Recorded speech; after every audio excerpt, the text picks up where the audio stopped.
But a guy like Connor McDavid, obviously unbelievable. Him and Draisaitl, I mean, putting up numbers like it's going out of style, but the team just can't move the needle. I mean, how long do you just, as a guy like that, do you stick in a situation like that? Well, they're still winning some games. I know they're right on the cusp of playoffs or not, but yeah, if you do eliminate one or both of those guys, you're done in a playoff series, right? And that's how they matched up against Colorado. Colorado was deeper, way better defenseman, and a hotter goalie. That kind of they had the old brooms out there for that sweeperoo. But who wouldn't want those guys, right? But McDavid, he's going to be making his next contract. He's going to be making $25 million. If the cap, I think, is going up quite a bit in the next 4 or 5 years. So he's going to hit that perfectly, right? So what team or you can't really kind of, what's the word when you try and tamper with teams? Can you free up $30 million? I'm coming in hot. Well, if you're as a player, you guys both obviously played. I know you're making that much money, but if he wants to win, like.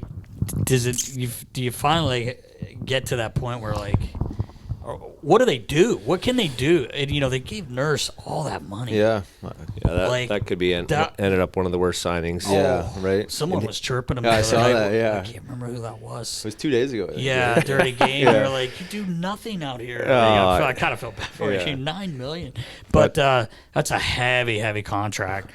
I'm not sure he's quite worth that money. No, he's probably a $6 million player. Right? Probably a couple million too high. But who else wanted to go to Edmonton to? They always have to overpay. And what's he going to say? No. Yeah, exactly. It's not his fault. Good for him, man. No, I hate money. Just take a couple sheets off a year. Everyone used to says no one ever. Everyone used to shit on Andrew McDonald, and I loved AMAC. The Nate, I called him, and I'm like, people would be like, he ain't worth $5 million. I was, what was he supposed to say? No? No, here, give me 3. Yeah. What? I mean, it's not the player's fault, but back to my question is, like, as a player, like, how long?